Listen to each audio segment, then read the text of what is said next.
So here we have the Kia Sportage on a 19 plate.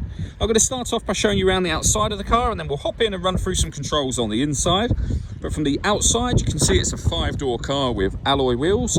Let's start off inside the boot and then work our way around the rest of the car from there. As we approach the boot, you can see that we have plenty of boot space, along with that 60-40 split folding rear seat. And then underneath this tray section, even more space should you need it. Okay, so we're just going to work our way back round to the front of the car, and then we'll hop in and run through some controls on the inside. But now that we've done a full circle of it, you can see it's in excellent condition the whole way round. Just briefly before we climb in, I think it's well worth seeing the interior from this exterior point of view. There's plenty to run through on the dashboard, so let's hop in and we'll do that right now. Okay, now that we're inside the car, we're going to start with the dials. On the left-hand side, we have the rev counter, and on the right-hand side, the speedometer and fuel gauge. In the middle, you can see the total miles for the car, which are 5,067. Above that, we have a digital readout for the speedometer.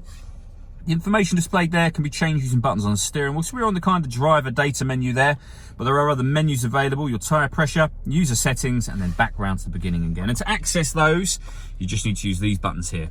We've got cruise control over that side, and on the left-hand side, we have stereo controls and phone controls, including voice activation. None of those phone controls can be used until such time as you paired your phone up. And that is done on the touchscreen in the center just here. Hit the phone icon and then follow the instructions on screen by hitting add if you want to add a new device. We're going to hit cancel for now. When it comes to music in this car, we have the radio first of all. This car has got DAB, FM and AM, as you can see. If you want to listen to your own music, you can do. Just go back a page. It's greyed out at the moment, but you'll see the media just there. If we plug a device in, then we'll have the option to hit media. So you can plug in a USB device. You can also stream your music wirelessly via Bluetooth audio as well. If you plug in your smartphone via USB, you get Android Auto or Apple CarPlay, depending on the type of device that you have. And then if I pop the car into reverse, you'll see we also have a full color reversing camera with guidelines showing you what direction the car is headed in relation to the image that you see on the screen. So it does make this car very easy to park. Working our way down, we have the main volume for the stereo, which you heard me use just a moment ago. And underneath that, air conditioning. So we have the fan speed, direction of the air, and then the temperature over here. You can choose whether to recirculate the air that's in the car, which is what we're doing now.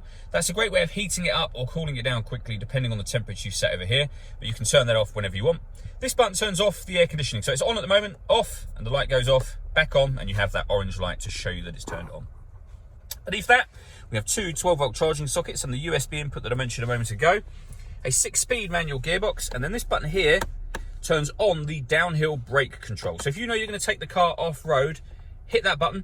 You'll know that it's turned on because when you hit it, it will show you on there. Downhill brake control on, and you'll get that green symbol down in the center there. Will stay on to let you know it's turned on. Similarly, it goes off when it's turned off. All that leaves me to say is thank you for taking the time to watch this video. If you'd like to come and see the car in person and have a test drive, please feel free to call any of our MJA sites. We'd love to hear from you soon.